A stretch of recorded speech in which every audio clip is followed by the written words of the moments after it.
Chicago needs a new mayor, and it's time for a Republican. I mean, why not though? Why not? I mean, it went from disaster to disaster to disaster. I mean, they had Rahm Emanuel to Lori Lightfoot to now Merrick Johnson, and keep voting in these Democrats and getting the same results, which is destruction, destroying their cities. So maybe what do they have to lose by voting Republican for their next mayor? So we're gonna talk about it. We're gonna get the take of Jim Nels. But before we get started, go ahead and hit that like button. Share this out so we can get this information out there. Subscribe if you're not already a subscriber, and hit that alarm bell so you know when I'm putting out new stuff. Also, check out my link tree in the description. Has a link to my Patreon. That's where I talk about things that I can't talk about here. There's also a link to my Instagram and my X account, so follow me there as well. All right, so let's get into this news. Now, this comes from The Blaze, and they report that Mayor Johnson failed in his political calculus. The world is moving to the right politically. Argentina moved far to the right, electing a conservative, no nonsense president, Javier Milei. The liberal Justin Trudeau government of Canada is about to fall. The Democrat mayor of Dallas is now a Republican. The prime minister of France has been forced out. Eric Adams, the mayor of New York, is starting to parrot Trumpism. And Donald Trump won both the Electoral College and the popular vote to resume the presidency. Perhaps it's time for Chicago to follow suit. Chicago deserves a mayor who will put the interests of Chicagoans and American citizens first. And I agree. He definitely does not. That definitely does not happen under Mayor Johnson, where he puts illegal immigrants first. He's taking all of the money from the taxpayer of Chicago and giving it to them. It makes absolutely no sense to me. And his union buddies, of course, his police teacher union buddies as well. Um, while the people of Chicago is suffering with high crime, everything is expensive. Housing costs in Chicago is ridiculously high, and he keep trying to raise their taxes. It's crazy. But the people of Chicago celebrated when Mayor Lori Lightfoot lost her bid for re-election in February 2023, becoming the first mayor in 40 years to not reach the general election. There was a sense of hope. Certainly, neither the candidates on the ballot, Paul Villas or Brandon Johnson, could be a worse choice. I beg to differ. I said he was worse, going to be worse than Mayor Lightfoot.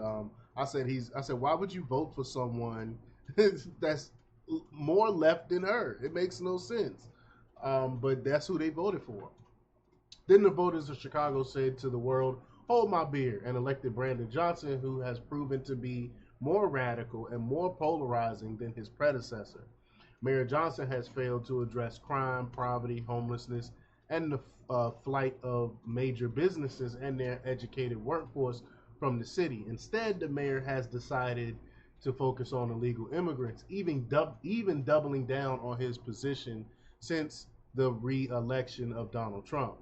Johnson has claimed that Chicago will not allow Chicago police officers to help immigration and customs enforcement agents deport illegal immigrants, stating, quote, we will not bend or break, we will not be stopped, and we will not go back. But Mayor Johnson failed in his calculus. He abandoned the people who propelled him into office in favor of people who are in the city illegally, taking taxpayer resources away from the city's American citizens who need assistance, and the constituents are not going quietly and into that good night.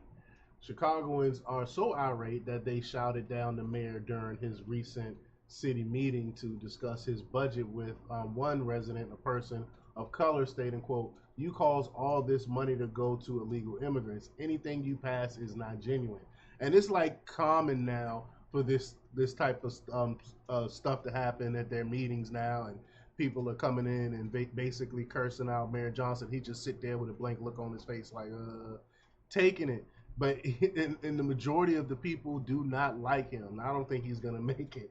Um, um, whenever his term goes out. But he still has, I think, like 3 years left or something like that.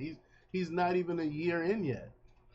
But another resident accused the mayor of failing to, quote, protect the people of Chicago from invasion. Things became so heated that the mayor had the public removed from the meeting. But it isn't just the mayor's love of illegal immigrants over American citizens. He has failed to even turn um, of his administration, at every turn of his administration. He is simply out of touch with his constituency. Johnson doesn't want to address the issue that matter to Chicagoans. Quote, we've watched him gush over a $1.5 billion proposal to redo Soldier Field, but put $400 million towards migrant care only to evict families and spend $30,000 in campaign finances on hair and makeup. That's crazy. Perhaps that's why only 28% of Chicagoans view him favorably. $30,000. This is a man spending $30,000 on his hair. This is crazy.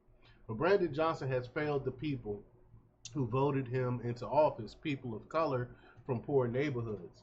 Those mothers and fathers do not care about the use of preferred pronouns. They do not want men in women's locker rooms, and they do not want money going into legal immigrants. They want to ensure that their children can walk um, to and from school without being shot. They want their children to be able to read once they graduate from high school. It's just crazy. The schooling in Chicago is some of the worst in the country. And they want their neighborhood to be safe, demanding more policing, not less.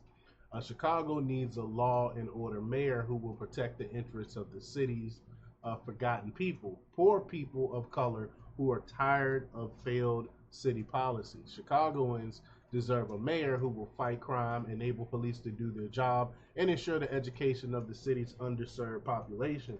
Chicago deserves a mayor who will put the interests of Chicagoans and American citizens first above the interests of those who have broken the law to be here. Chicago needs a mayor. Perhaps it is time. Chicago needs a new mayor. Perhaps it is time for us to elect the first, or them to elect the first Republican mayor in Chicago over 100 years. We'll see. I don't know. I I really don't know, especially when it comes to like liberal cities like Chicago. I don't know if they'll ever really will change their ways, but y'all let me know what y'all think. Leave your comments down below. Like, share, and subscribe, and check out jjthepsychotherapist.com for the latest in news. Until next time, peace.